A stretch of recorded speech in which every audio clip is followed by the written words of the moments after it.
pour l'avenir de l'Algérie, la modernisation de notre agriculture. Avec nos invités, nous allons explorer comment les nouvelles techniques, l'innovation et l'agroalimentaire peuvent transformer le secteur agricole algérien en un véritable moteur de croissance et de souveraineté alimentaire. Et pour en parler, nous avons le plaisir d'accueillir ce soir Monsieur Tariq Hartani, directeur de l'École nationale supérieure d'agronomie. Monsieur Hartani, bonsoir et merci d'avoir accepté notre invitation. Bonsoir, merci de m'avoir invité. C'est nous. Nous avons également avec nous Monsieur Hicham Baba Ahmed, enseignant marketing à HEC Coléa. Bonsoir Monsieur Baba Ahmed et merci d'avoir répondu favorablement à notre invitation. Bonsoir, merci pour l'invitation. Je vous en prie. Et nous avons également avec nous notre consultant Mohamed Achir, qui est également spécialiste en économie. Mohamed, bonsoir. Bonsoir. Alors, on va commencer par le commencement. Je voudrais que nous revenions un peu sur la place que peut occuper le secteur de l'agriculture dans l'économie algérienne d'une manière générale, Mohamed. D'abord, il faut souligner que le secteur agricole occupe une place très importante dans notre économie. D'abord, il contribue à 15% du PIB, avec une valeur ajoutée d'environ 37 milliards de dollars. Donc, il tire la croissance économique du pays et contribue aussi énormément à la création d'emplois, environ 2 millions d'emplois. Donc cela montre que, surtout depuis quelques années, il a beaucoup contribué en matière de croissance économique annuelle, c'est-à-dire on a enregistré une moyenne de 5 à 6% de taux de croissance de ce secteur annuellement. Donc cela montre que l'agriculture occupe une place quand même importante, mais il demeure que le potentiel à exploiter est encore plus important. C'est-à-dire nous avons encore un grand potentiel dans ce secteur à exploiter et nous permettons justement de créer de la valeur ajoutée et de transférer cette valeur ajoutée dans le secteur agroalimentaire. Très bien. Monsieur Hartani, la place justement de l'agriculture dans cette stratégie de diversification de l'économie algérienne? L'agriculture, comme l'a dit M. Achir, est un pilier de l'économie nationale. Toutes ces filières sont actuellement dans une phase dynamique suite aux différentes politiques publiques des dernières années. Malgré un contexte climatique difficile, géostratégique également difficile, mais quand même, je pense que l'Algérie a un atout important, c'est la jeunesse de sa population, et donc il y a un renouvellement ou une régénération du personnel exerçant dans le secteur de l'agriculture au sens large. Quand je dis au sens large, c'est-à-dire y compris le développement rural, la pêche, l'aquaculture, etc. Il y a énormément de projets, d'initiatives, de start-up qui font que cette diversification est un atout majeur pour l'avenir. Il faudra l'utiliser à bon escient dans le sens où tous les acteurs doivent trouver les moyens d'exercer sans trop de bureaucratie et tirer profit de leur activité. Très bien. M. Baba Ahmed, les défis économiques et les opportunités que présente justement ce secteur de l'agriculture? Écoutez, il n'y a pas un quartier où on ne vend pas un produit agricole. Donc, il touche absolument tout le pays. Donc, par contre, il y a des zones qui se sont mieux développées, comme par exemple Ouedsouf, à titre d'exemple, qui ont, à mon avis, relevé un défi extraordinaire. Quand on part en avion, d'ailleurs, c'est formidable. C'est impressionnant. C'est extraordinaire. Et donc, les produits agricoles sont directement liés au bien-être du citoyen. Donc, plus on a un produit en abondance et à des prix compétitifs ou intéressants, plus le citoyen est content. Et ça, c'est extraordinaire, où la jeunesse peut contribuer à la production de produits de terroir, des fois, comme l'huile d'olive par exemple, et qui se retrouvent dans des salons internationaux à remporter des prix mondiaux. C'est formidable. Ouais. Alors, le président de la République l'a affirmé récemment, il avait dit qu'il était temps d'en finir avec les pratiques archaïques et de faire entrer justement cette agriculture algérienne dans la modernisation, dans l'ère de la modernisation. Ça commence à se faire, où en sommes-nous justement de cette modernisation du secteur, Mohamed? Oui, justement, c'est le défi à relever actuellement, la modernisation de l'agriculture. Parce qu'aujourd'hui, l'agriculture c'est-à-dire, il nécessite l'utilisation des procédés innovants et puis on est dans ce qu'on appelle aussi la mise en place carrément d'une agriculture intelligente, carrément. Une agriculture intelligente. Donc effectivement, l'Algérie il a mis en place quand même quelques actions de la politique agricole visant justement la modernisation de ce secteur agricole, mais qui doit passer inévitablement par une organisation de l'agriculture au sens général. C'est-à-dire il faut arriver à réorganiser carrément le secteur agricole en Algérie et surtout le professionnaliser. Donc il y a un besoin de professionnalisation du secteur agricole. Et quand on parle de la professionnalisation, donc justement, c'est quand on aura vraiment des agricultures et des entreprises, des entrepreneurs, c'est l'entrepreneuriat agricole et bien sûr l'utilisation que ce soit des technologies dans le domaine agricole, mais aussi, c'est-à-dire permettre à une population dense d'entreprises spécialisées dans l'investissement agricole. Donc c'est toute une professionnalisation. Et la professionnalisation aussi doit toucher tous les maillons de la chaîne agricole, c'est-à-dire de la recherche scientifique, jusqu'à, c'est-à-dire à la commercialisation et au marketing aussi agricole à travers des plateformes. Aujourd'hui, il y a des plateformes pour vendre, par exemple, des produits agricoles. Donc je pense qu'on est sur justement la volonté politique, elle est là, et le chemin, il est tracé, et les objectifs également ils sont arrêtés. Donc il faut y aller vers une agriculture moderne, professionnelle, et surtout, qui va générer des gains de productivité importants. Parce que l'enjeu, il est là. Très bien. Si on veut augmenter la productivité du secteur agricole, donc il faut la professionnaliser, il faut la moderniser. Les principaux leviers pour adapter cette agriculture à un monde moderne, les principaux leviers mis en place déjà, M. Hartani. C'est essentiellement l'introduction des technologies. Des technologies nouvelles. Je vais donner des exemples précis pour avoir des gains substantiels. Si on parle par exemple de mesures de l'humidité des grains de blé ou des grains de maïs à la récolte, donc il y a des taux que l'on calcule et grâce à ces informations on arrive à optimiser, à gagner beaucoup de rendement donc, à l'hectare, ce qui fait que le bénéfice sera plus important. On a pas mal de filières donc, qui gagneraient à être modernisées, donc à être couplé avec la technologie. Je donnerai l'autre exemple, c'est les puces électroniques au niveau des... Question élevage. De l'élevage, oui. Ouais. C'est un outil de gestion précieux qu'il faut généraliser, qu'il faut maîtriser. Ça permet d'éviter les transactions qui ne sont pas transparentes. Ça permet d'aller vers une productivité supérieure. Pour la traçabilité des races, la traçabilité des intrants, c'est-à-dire l'alimentation qui coûte cher, qui est subventionnée par l'État. Tout ça, c'est si on introduit la modernisation, on arrive à introduire de la transparence et donc de l'efficacité dans la gestion.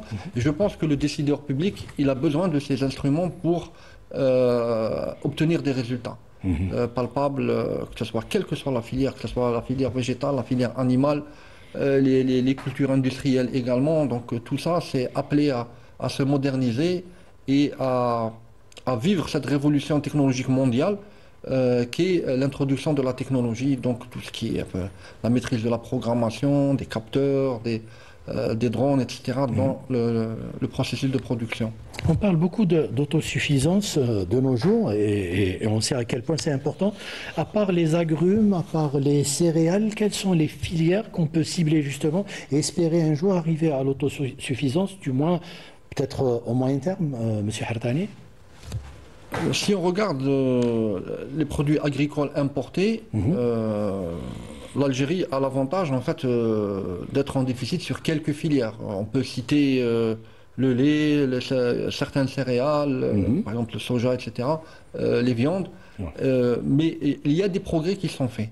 Donc ces filières-là ont besoin d'être, disons, soutenues, encadrées, renforcées pour pouvoir aller vers l'autosuffisance et puis permettre donc aux deniers publics disons d'être à l'abri donc des tensions internationales, etc. Oui. Il y a beaucoup de projets qui voient le jour, et notamment en partenariat parfois avec des étrangers. Oui. L'État a introduit de grands partenariats structurants pour la production de lait, pour la production de blé dans le sud-ouest notamment, et dans certains bassins de production. Des viandes aussi. Des viandes, y compris. Donc il y a le projet donc, des vaches au niveau des vaches laitières au niveau du sud-ouest. Dans la wilaya d'Adrar, mais également donc, toutes les entreprises nationales publiques qui se sont lancées dans le système pivot céréales élevage, qui permet en fait d'impacter l'environnement immédiat, donc, surtout de notre agriculture saharienne, et qui pourrait être un gisement donc, de ressources. De ressources.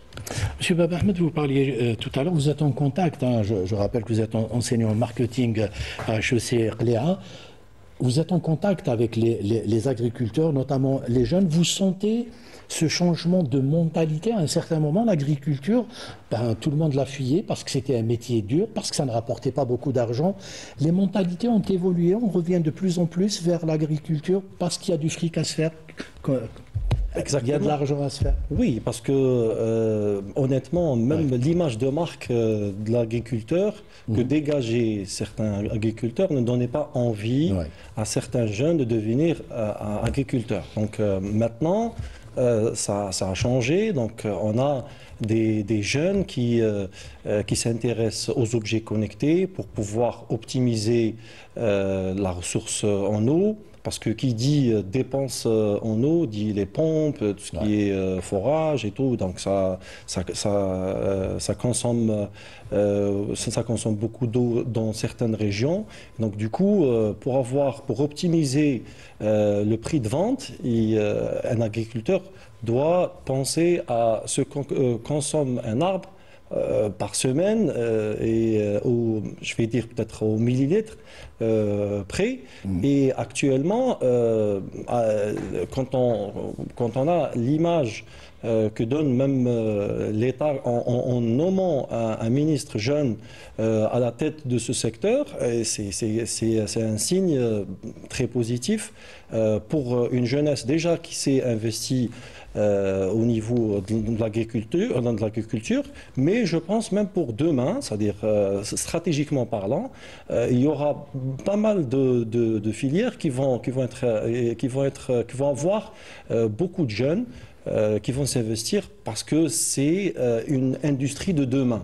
C'est pas forcément un secteur industriel avec de grosses machines et tout, mais la rentabilité des fois est meilleure que l'industrie. Alors, parlons justement de cette modernisation et de cette numérisation. Il faudrait que ça se fasse en parallèle entre l'administration qui gère justement ce secteur et les exploitations agricoles. Oui, justement, l'administration est là comme acteur de régulation et d'orientation aussi des politiques publiques agricoles, parce que c'est un secteur aussi qui bénéficie de subventions importantes. Il y a aussi le côté politique et stratégique, parce que aussi le secteur agricole maintenant est devenu comme secteur stratégique dans tous les pays du monde, surtout depuis la Covid-19. Tous les pays du monde, justement, cherchent à avoir une certaine sécurité alimentaire. Tout à fait. Donc c'est un enjeu stratégique. Donc le rôle de l'État et de la régulation, le volontarisme même de l'État doit être toujours de mise. Mais il ne faut pas oublier que aussi l'agriculture, c'est des agriculteurs. Donc, c'est des entreprises aussi. Donc, il faut qu'il y ait une organisation des filières. Donc, les différentes filières des agriculteurs et aussi l'introduction, justement, de l'investissement de la culture entrepreneuriale dans l'agriculture est très, très important. C'est-à-dire pour ne pas rester seulement dans le schéma ancien de l'organisation de l'agriculture qui est hautement bureaucratisé. Il faut le dire, il y a eu toute une bureaucratie, c'est-à-dire il y avait des directeurs des exploitations mais qui ne travaillent pas. C'est des postes de responsables. C'était une époque, mais maintenant non, c'est carrément un investissement, c'est du management, c'est de l'innovation dans l'agriculture, donc c'est des nouvelles formes d'organisation l'exportation. Et il y a d'abord l'organisation, elle peut se faire maintenant, surtout pour le sud du pays, parce que c'est des grandes exploitations. Donc il faut des partenaires étrangers, parce qu'ils ont la technologie, ils ont même les moyens financiers aussi, et ils ont aussi la chaîne de valeur internationale donc pour l'exportation. Donc il y a le chemin qui est déjà tracé. Donc il faut la grande entreprise aussi nationale, que ce soit publique ou privée, mais aussi il faut y aller vers des formes d'organisation solidaires, comme les coopératives. Coopératives aussi, surtout, ça va aider beaucoup les petits exploitants dans l'organisation de leur exploitation d'abord, la mutualisation des moyens et même dans leur, c'est-à-dire la stabilisation des prix et la protection de leur marge en termes de, c'est-à-dire de vente. Donc l'organisation coopérative, les mutuelles également, le microcrédit agricole aussi, tout ça est nécessaire. Donc il faut travailler simultanément avec la forme managériale, la forme de taille critique, mais aussi la petite forme, surtout organisée en coopérative. En parlant justement de modernisation, c'est là que vous intervenez, M. Hartani. Oui. Tout ce qui est formation, tout ce qui est recherche, les universités, les instituts. Comment vous contribuez justement à mettre en place cette modernisation concrètement sur le terrain? Je vais vous répondre, mais juste un bien sûr, commentaire par allez-y. rapport à ce que disait M. Achir. En fait, Allez-y, bien sûr. Comme on voit que l'innovation, en fait, sur le terrain, elle est souvent légèrement en avance par rapport aux pratiques administratives. Et donc la modernisation, je vous donne un exemple. Oui. Les jeunes à Ouatsouf, on en parlait tout à l'heure, ont mis en place des petits pivots qui ont la capacité d'être maniables et utilisables sur plusieurs cycles. Donc ils ont avancé. Et donc, on a même découvert en fait des communautés d'agriculteurs qui utilisent des téléphones portables pour gérer les irrigations, etc. Donc, il y a eu une modernisation par le bas, en quelque sorte. D'accord. On l'a découvert en faisant de la recherche. Mais en réalité, c'est toute la chaîne qui a besoin de modernisation. C'est ça. Jusqu'à l'administration centrale, c'est tout l'État. Oui. Et ça, donc, c'est à encourager.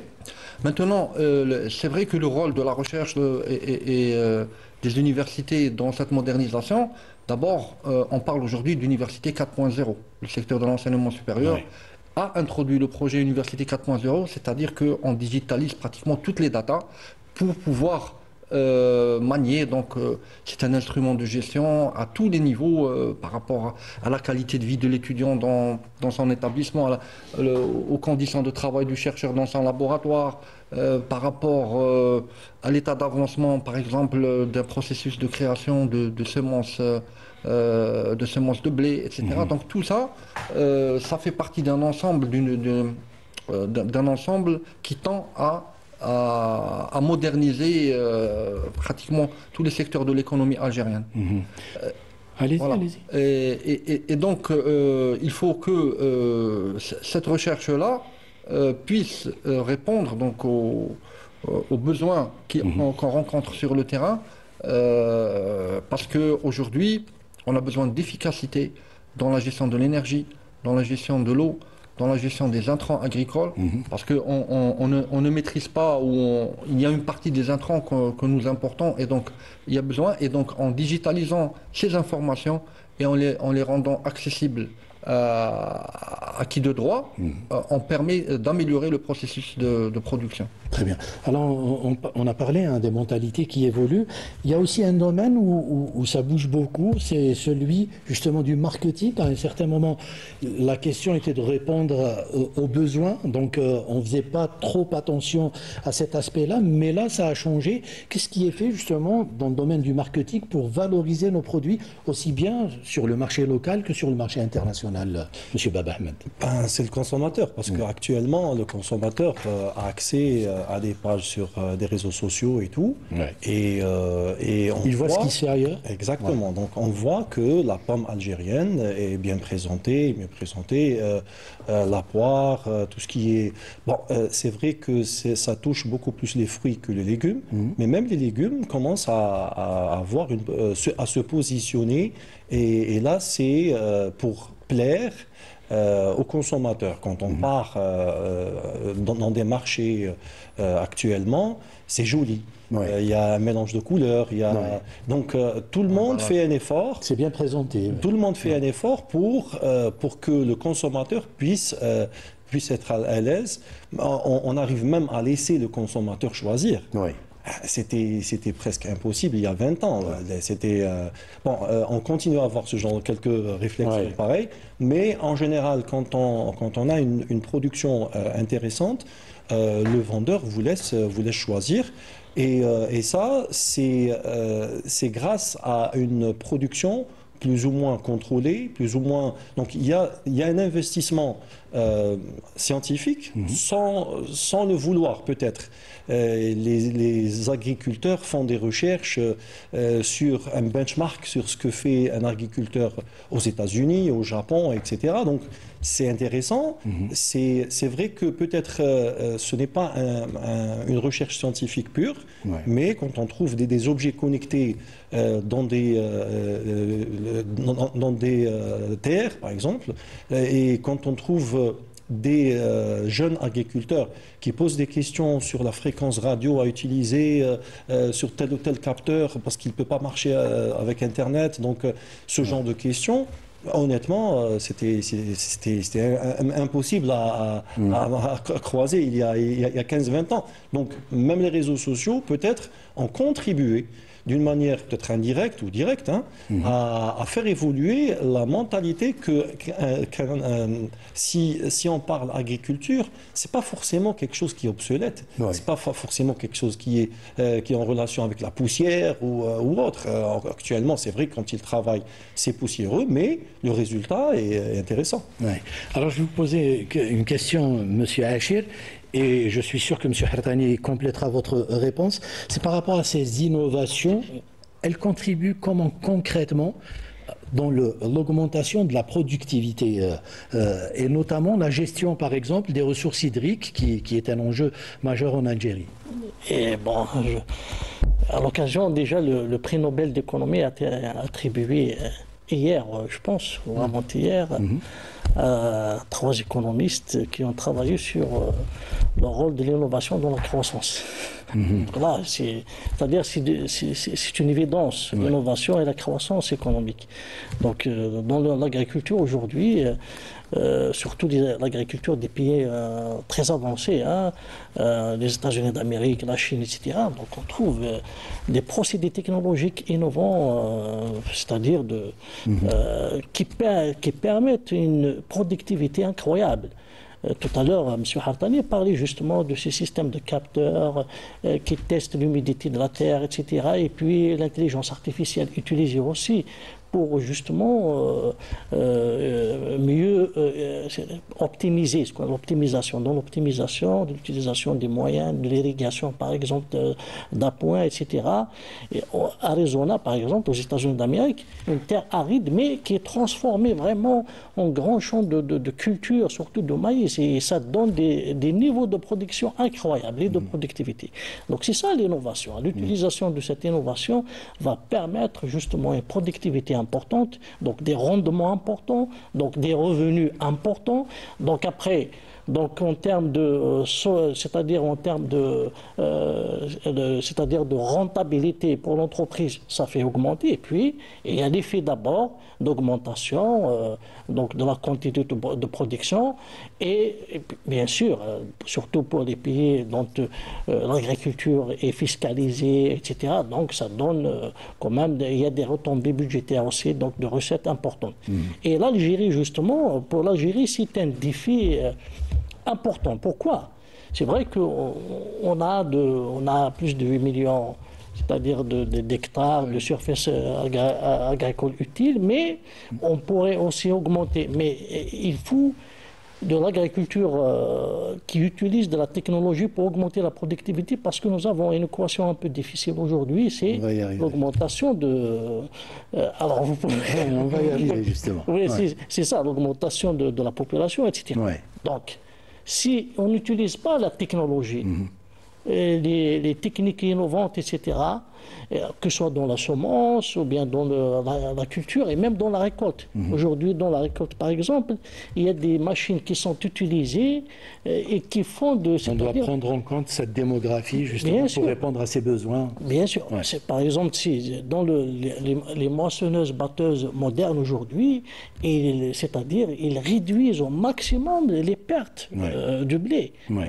Donc si on perdait avant 20% ou 15%, donc on pourrait réduire ça à 5% et ça fait augmenter la production. Ouais. Donc l'utilisation, que ce soit la mécanisation au sens traditionnel, parce qu'il faut de la mécanisation. L'Algérie aussi, elle a besoin de mécaniser son agriculture. Ouais. Mais d'utiliser encore de la digitalisation, de l'intelligence artificielle.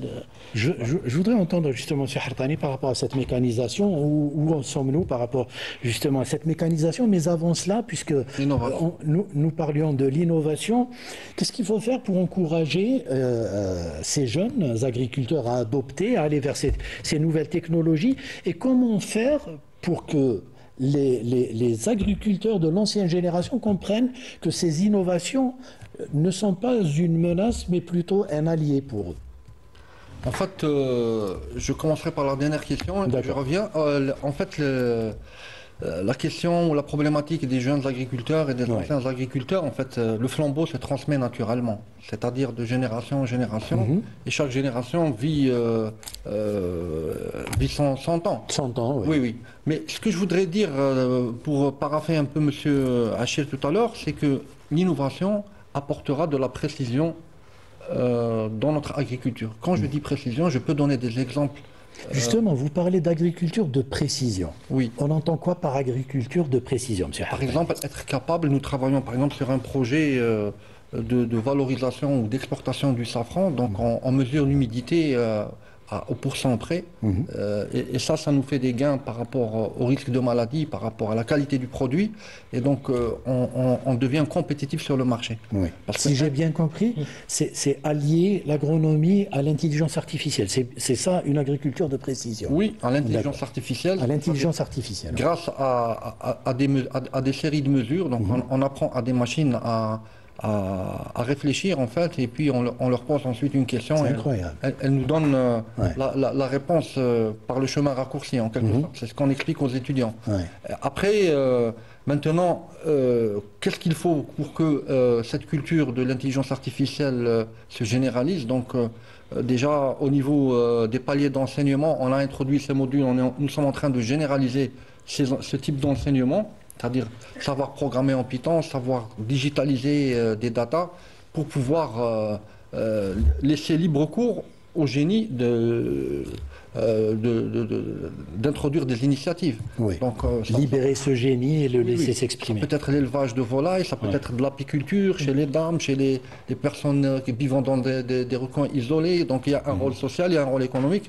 Et tout ça, ça contribue au bien-être du citoyen. Vous nous avez même parlé de robots pour cueillir justement des fruits. On va vers ça aussi. Oui. Dans certains pays, ça se fait déjà. Donc on peut cueillir des oranges ou bien des olives. D'abord, il y a deux étapes.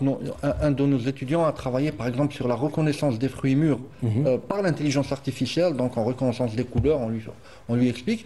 Et aussi, deuxième étape, comment cueillir. Donc c'est un robot qui peut le faire. On peut l'appliquer aussi au sous-secteur de l'irrigation. Donc l'irrigation, elle peut être pilotée de manière très précise maintenant grâce à des outils qui sont quand même de plus en plus vulgarisés. Sous des pivots, on a des pivots de 50 hectares et par exemple on a une variabilité du couvert végétal suite à des conditions naturelles qui sont différentes.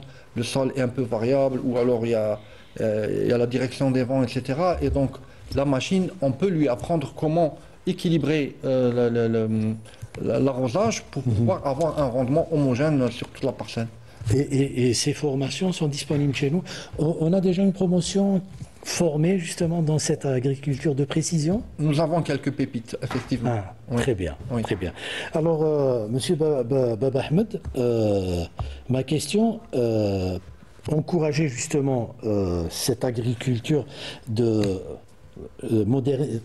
Je parlais de modernisation, pardon, je perds mes mots, Oui. mais je voulais parler des startups. Vous êtes en contact avec ce milieu de l'agriculture, donc vous connaissez beaucoup de startups justement qui se sont lancées, qui ont investi dans le domaine de l'agriculture. Oui, mais avant de répondre à votre question, il y a même c'est-à-dire dans le même contexte, des startups qui existent à travers le monde, qui ont inventé même des robots qui utilisent la technologie au laser au lieu d'utiliser les pesticides. Parce que là, certains agriculteurs utilisent sans connexion avec l'université, utilisent une quantité de pesticides qui n'est pas conforme. Oui. Et donc, je les invite d'ailleurs à se connecter à l'université, aux experts, parce que c'est vrai que peut-être pour la rentabilité à court terme, ils sont intéressés, mais sur le long terme, peut-être ces pesticides vont même nuire à la nappe phréatique, etc. Donc, Et le meilleur moyen, pardon, M. Bab Ahmed, de les sensibiliser, c'est d'aller vers eux ou de profiter en organisant comme ça des foires, des salons, des rencontres où on peut les sensibiliser par rapport à ça pour qu'ils aient connaissance justement de ces nouvelles technologies. je pense qu'ils sont beaucoup plus présents sur les réseaux sociaux. Pourquoi pas essayer de vulgariser la communication scientifique, entre guillemets, mais plus facilement accessible à ce genre de problématique, parce que cela relève d'une problématique stratégique pour le pays. Parce que si on parle de nappe phréatique, c'est un danger pour les générations futures si on utilise trop de pesticides, mais aussi sur l'état de santé du consommateur. C'est un danger sur la santé publique. Voilà, donc c'est un danger. Donc du coup, au lieu de... Peut-être on ne peut pas aller vers eux d'une manière... On ne peut pas sillonner le pays. Par exemple, un scientifique ne peut pas prendre sa voiture et aller sillonner le pays. C'est changer de méthode de communication. C'est-à-dire, c'est utiliser là où eux, ils se trouvent. Eux, ils se connectent beaucoup plus sur les réseaux sociaux pour capter de nouvelles technologies, etc. Justement, en parlant de start-up, donc il y a des start-up qui proposent ce genre de logiciel de gestion, si on peut appeler ça comme ça. Et c'est accessible. Ils font un travail extraordinaire. Ils arrivent à connecter donc tous les objets connectés au niveau d'un champ de 10 hectares par exemple. Quand je dis, c'est-à-dire c'est plus facile à dire qu'à faire. Hein, et avoir un tableau de bord, c'est gérer un champ tout comme gérer une usine. Et c'est extraordinaire ce qu'on peut avoir grâce à la data pour pouvoir prendre des décisions concernant que ce soit les pesticides, que ce soit la quantité d'eau, parce que donner trop d'eau, c'est pas bon.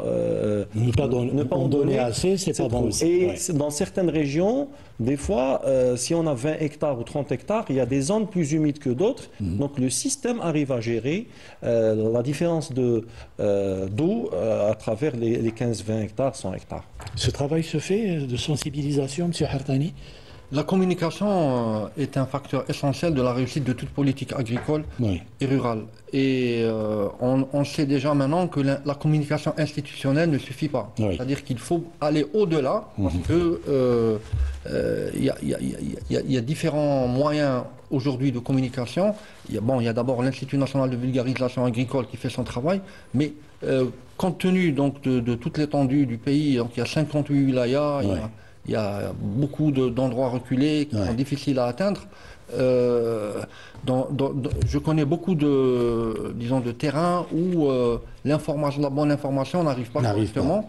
Et donc la communication est un facteur crucial pour la modernisation. Sinon, en Algérie, on peut parler d'un véritable écosystème d'agritech? Oui. Du moins... L'écosystème agritech, en fait, il prend forme d'année en année. Il y a beaucoup d'événements qui sont créés auxquels nous participons, nous sommes invités, soit en tant que jury, soit pour donner des prix, etc. Et on voit qu'il y a des initiatives par des jeunes qui proposent des solutions différentes, par exemple des formulations d'engrais, des formulations d'aliments, beaucoup à longueur de foire, de salon, c'est selon toute l'année. Et donc cet écosystème-là, il est appelé à être encadré, renforcé. Et puis il est multisectoriel. Ouais. Il touche l'agriculture, l'environnement, la recherche, le secteur de l'eau, le secteur de l'industrie, de l'énergie, etc. Et donc on voit que cet écosystème, à travers le dispositif de l'entrepreneuriat qui est promu par l'État actuellement, donc on trouve à chaque fois des initiatives intéressantes. Ouais. Alors ces startups qui activent justement dans le domaine de l'agriculture, qu'est-ce qu'il faut pour les accompagner? Est-ce que les dispositifs qui existent déjà de financement et d'accompagnement sont suffisants ou faut-il aller plus loin pour les aider? Notamment dans les zones un peu éloignées. Hein. En tout cas, maintenant, l'écosystème est en train de se mettre en place progressivement. Parce qu'on a quand même quelques années seulement d'expérience en matière d'écosystème, des startups, etc. Il faut du temps. Et chaque année, il y a toujours, des améliorations de ce système. Le ministère de l'Enseignement supérieur, d'ailleurs, elle a même décidé d'attribuer, je pense, 1 million de dinars pour aider ces projets de start-up, surtout pour les prototypes ou bien pour aider dans les accélérateurs, hein, c'est-à-dire pour les aider à concrétiser au moins les modèles types de leur start-up ou de leurs projets innovants. Donc ça fait partie un peu parce que j'imagine que dans les départements de l'agronomie ou bien de l'agriculture, les instituts de recherche, il y a des étudiants qui font des mémoires de master, etc. Mais dont on peut avoir des masters carrément, des projets carrément de start-up. Donc cela, il faut les concrétiser, les mettre sur le terrain. Et puis la question des financements aussi, il faut diversifier davantage les financements. C'est vrai, actuellement, il y a l'ASF qui finance les startups. Il y a aussi certaines sociétés de capital investissement, capital risque, etc. Mais ça reste toujours insuffisant parce qu'il y a un besoin énorme en matière de financement. Et si on est maintenant éventuellement à 9000 projets de startups, mais il y a toujours un problème en matière de financement. Donc il faut moderniser l'écosystème de financement des startups pour concrétiser justement ces idées de startups, surtout dans le secteur agricole. Et pourquoi pas le ministère de l'Agriculture, par exemple, il peut créer un fonds d'investissement dédié à ce genre de projets innovants pour accompagner et prendre des participations dans des projets financés et aller dans les laboratoires des différentes facultés ou instituts de formation et financer justement carrément la mise en place. Parce que même cette jeunesse après, il faut l'accompagner sur le terrain. C'est-à-dire, par exemple, l'accès au foncier agricole. Il faut quand même, parce que on a besoin de renouveler en tout cas la population agricole en Algérie, c'est-à-dire la main-d'œuvre, etc. Mais donc permettre à des jeunes, des ingénieurs, agronomes par exemple, etc. Mais il faut leur faciliter l'accès au foncier. Parce qu'à un certain niveau, il y a des conditions, c'est-à-dire, on sait très bien, il y a le cahier des charges, mais qui demande un peu de financement. Il faut avoir, c'est-à-dire, un fonds en numéraire important, etc. Mais il faut penser à faciliter l'accès de la jeunesse, parce que c'est la jeunesse qui va porter ces projets innovants, qui va moderniser davantage. Donc il faut des dispositifs facilitateurs pour ces universitaires, mais les jeunes en général. Alors, est-ce qu'il existe des passerelles, justement, entre ces startups et le monde de la formation et de la recherche? Est-ce que vous collaborez parfois avec des startups qui font appel à vous, Monsieur Hartani? Oui, nous avons des incubateurs. Le propre de l'incubateur, c'est d'accompagner, de former, d'encadrer jusqu'à le rendre productif. Et donc, à chaque fois, il y a des projets qui arrivent même de l'extérieur, qui sont intéressants, qui ont un potentiel de croissance intéressant et qui sont accompagnés par des enseignants spécialistes ou des chercheurs pour développer une idée ou mettre en œuvre une idée. Et en fait, ce qui est bien aujourd'hui dans l'écosystème algérien, c'est qu'on a beaucoup d'incubateurs. Que ce soit au ministère de l'Agriculture, au Chambre nationale de l'Agriculture, les chambres, etc. Les universités ont des incubateurs. Et moi je vois qu'il y a une collaboration entre les incubateurs parce que parfois c'est interdépendant en fait Oui. Le processus et ça permet de générer des idées intéressantes qui peuvent avoir un impact sur le terrain. Parce que le but en fait c'est d'avoir une start-up qui fait de la croissance. Cette croissance-là a un rôle économique sur le terrain, un rôle socio-économique sur le terrain, et beaucoup de projets sont encouragés par le ministère de l'Enseignement supérieur lorsqu'ils ont un impact socio-économique. Très bien. Vous vouliez rajouter quelque chose, M. Baba? Oui, alors ce qu'il y a de bien chez les étudiants qui présentent des projets start-up, on voit qu'ils sont multidisciplinaires. Ils n'attendent pas que d'autres personnes leur proposent une collaboration. Donc, s'il a un problème au niveau financier, donc on trouve des spécialistes en agriculture qui passent voir des financiers, des étudiants en finance et vice-versa, pourquoi pas en informatique et tout. Et on trouve une collaboration, une addition de l'intelligence extraordinaire. Par contre, il faudrait peut-être encourager les business angels parce que le monde de la start-up est complètement différent de la petite entreprise, sans vouloir la dévaloriser. Oui. Mais le monde de la start-up cherche la scalabilité, il cherche la mondialisation, il cherche accès au monde entier. Quand une start-up, par exemple agricole ici en Algérie, elle ne peut pas fonctionner uniquement avec le marché algérien.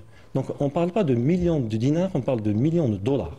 Donc il faudrait que le mindset des investisseurs aille vers cette visibilité mondiale. Oui. Quand on parle, par exemple, du marché africain, c'est énorme.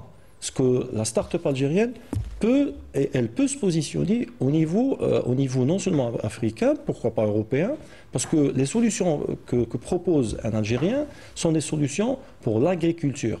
Ce n'est pas précisé que c'est pour l'Algérie. Oui. Donc il peut éventuellement vendre une solution avec des objets connectés. À l'international. Et pourquoi pas faire des mises à jour, etc. Donc il peut passer de peut-être 1 million de dinars à 10-15 millions de dollars en 2 ans.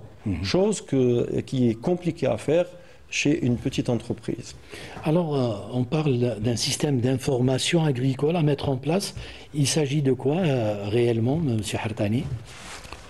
Il s'agit généralement d'une manière générale, oui. Oui, de concevoir une plateforme accessible donc à toute la profession pour déterminer les conditions d'exercice, par exemple dans le cadre d'une filière agricole, par exemple la disponibilité des semences, des intrants, des engrais, des pesticides, etc. Tout ce qui rentre dans l'itinéraire technique. Donc ce système d'information est utile. Je vous dirais par exemple les données climatiques, par exemple, oui. C'est une information, nous sommes au mois d'octobre, oui. Donc pour un agriculteur qui doit semer 50 hectares, il doit avoir cette information sur la probabilité de pluie pour pouvoir se préparer et agir. Et le système d'information, donc, il fait partie de la modernisation de l'agriculture. Oui. Donc c'est une partie intégrante.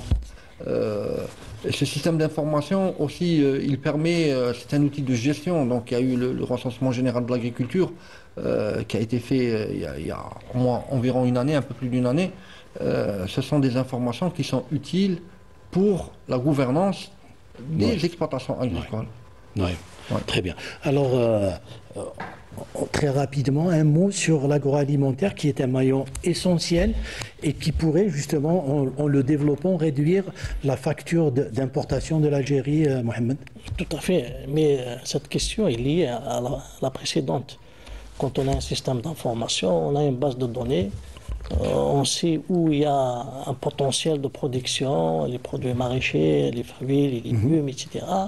Donc ça permet aussi une visibilité pour l'investissement dans l'agroalimentaire, dans la transformation. Oui. Donc c'est indispensable de construire un système d'information fiable, des statistiques fiables, une base de données pour connaître toutes les filières, la capacité de production, les tendances, etc.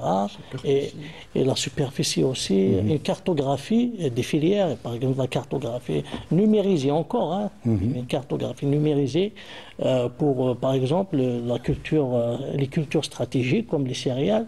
Donc tout ça, c'est très important. Parce qu'en tout cas, on a un problème actuellement de déconnexion parfois. On a des récoltes parfois qui sont jetées par les agriculteurs, hein, malheureusement. Parce que par défaut de la transformation et de la récolte à temps, d'ailleurs même la récolte, quand on a parlé tout à l'heure de la mécanisation de la récolte, l'utilisation des moyens modernes, parce qu'il y a parfois des problèmes de main-d'œuvre en matière de récolte. Et puis il y a des récoltes aussi, c'est-à-dire, en fait, il y a des produits qu'il faut rapidement stocker ou bien transformer. Vous savez, dans les grandes exploitations des pays développés, on installe carrément des usines de transformation dans les champs. Hein. C'est carrément une transformation rapide. Et ça donne de la valeur ajoutée importante, de la qualité, etc., donc de la rentabilité. Donc l'investissement agroalimentaire, c'est vrai qu'actuellement, quand on prend le secteur industriel, cette branche agro-industrielle, il a la part du lion, comme on dit, hein, c'est-à-dire il tire bien l'industrie en général. Mais il y a un potentiel encore plus important de transformation. Hein. Et vous savez que dans les pays, surtout industrialisés ou bien les pays avancés, on remarque un peu les supermarchés ou bien les surfaces commerciales, c'est de la bouffe industrialisée. Il y a une transformation massive des produits industriels. C'est des géants carrément. Des géants.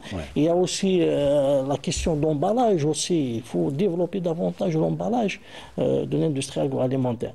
Donc je pense que l'industrie agroalimentaire est un levier même d'augmentation du taux de l'industrie dans le PIB. Donc, il faut miser aussi sur ça, sur l'industrie agroalimentaire. Il y a beaucoup de choses à faire dans l'industrie agroalimentaire. Justement, il y a un travail à faire dans le packaging, comme le disait Mohamed, mais il y a aussi un segment dans l'agroalimentaire par rapport aux tendances actuelles de consommation. On aime consommer bio, on aime consommer sain, on aime consommer local. C'est un segment sur lequel on peut agir justement parce que nos produits ont quand même une bonne réputation à l'international. On peut jouer sur ça? Exactement. C'est d'ailleurs le consommateur européen occidental n'est plus d'accord avec ce modèle de consommation des grandes surfaces, tout ce qui est... parce qu'ils savent actuellement, au niveau de l'emballage en Europe, on est obligé de mettre la quantité de pesticides, etc. Tout est mentionné. Et donc, si c'est industrie bio, le consommateur préfère payer un peu plus cher et acheter quelque chose qui est bio. C'est vrai que l'emballage, des fois, n'est pas joli, mais il préfère mettre du papier. Parce qu'il y va de sa santé. Justement. Oui, effectivement. Donc, c'est pour ça que je vous ai dit, il est important d'informer les agriculteurs, de se connecter au monde scientifique afin de produire efficacement, mais avec une efficience. Parce que pour viser la stratégie, il faudrait aller loin et produire un produit qui va fidéliser le consommateur. Comment on fidélise le consommateur? En lui proposant un rapport qualité-prix intéressant. S'il voit qu'il achète la pomme de terre et c'est une pomme de terre normalisée, donc c'est la même qui est vendue ici en Algérie que celle exportée éventuellement si on choisit de faire une politique, par exemple exportation s'il y a un surplus de production, ou alors par exemple actuellement la date algérienne, on trouve qu'elle est, à mon avis, elle est meilleure qu'il y a 10 ou 15 ans, parce qu'on donne de l'importance aux consommateurs algériens. Avant, des fois, on bâclait, genre, c'est pour le consommateur algérien, genre, on lui donne... C'est acquis, il n'y a pas de problème. Alors que c'est pas bien, alors, parce que on est mis sur le même pied d'égalité, donc il faudrait fidéliser le consommateur algérien, parce que c'est lui qui va vous permettre d'évoluer. Alors, presque pour terminer, on vient de vivre une rentrée universitaire. Alors, j'ai une question à vous poser, Monsieur Hartani. Lorsqu'on questionne les nouveaux bacheliers, rares sont ceux qui nous disent « Ah, moi, mon rêve, c'est d'aller justement vers la recherche dans le domaine de l'agriculture ». Quel message pourriez-vous donner à ces jeunes pour justement les motiver, leur dire qu'il y a justement du potentiel à aller vers cette filière? Très bonne question. En fait, les jeunes, en fait, souvent ne font pas au départ la différence entre l'exercice du métier de l'agriculture et les sciences agronomiques. Oui. Et quand on parle des sciences agronomiques, il s'agit en fait de recherche et développement. Connecté bien sûr avec des terrains, avec l'agroalimentaire, avec les productions animales, production végétale, la protection des végétaux. Donc il y a tout un ensemble de disciplines qui peuvent être étudiées, traitées. Alors, il y a des jeunes qui ont trouvé l'astuce, en fait, post-bac, ils ont vu que dans leur famille qu'il y a un créneau, etc. Fils d'agriculteurs, fils d'éleveurs. Oui, souvent c'est le cas. C'est le cas, et donc ceux-là, ils sont convaincus dès le départ. Oui. Mais beaucoup, après quelques années d'études, découvrent qu'il y a un énorme potentiel en recherche et que en fait, tout reste à faire dans notre pays par rapport à cette recherche. Lorsqu'ils se comparent, par exemple, ils vont faire des études à l'étranger, ils reviennent, ils voient qu'il y a plein de choses qu'ils auraient pu faire en Algérie et qui sont porteuses, soit dans le secteur public, soit dans le secteur privé. Et on a plein d'exemples que je pourrais vous citer.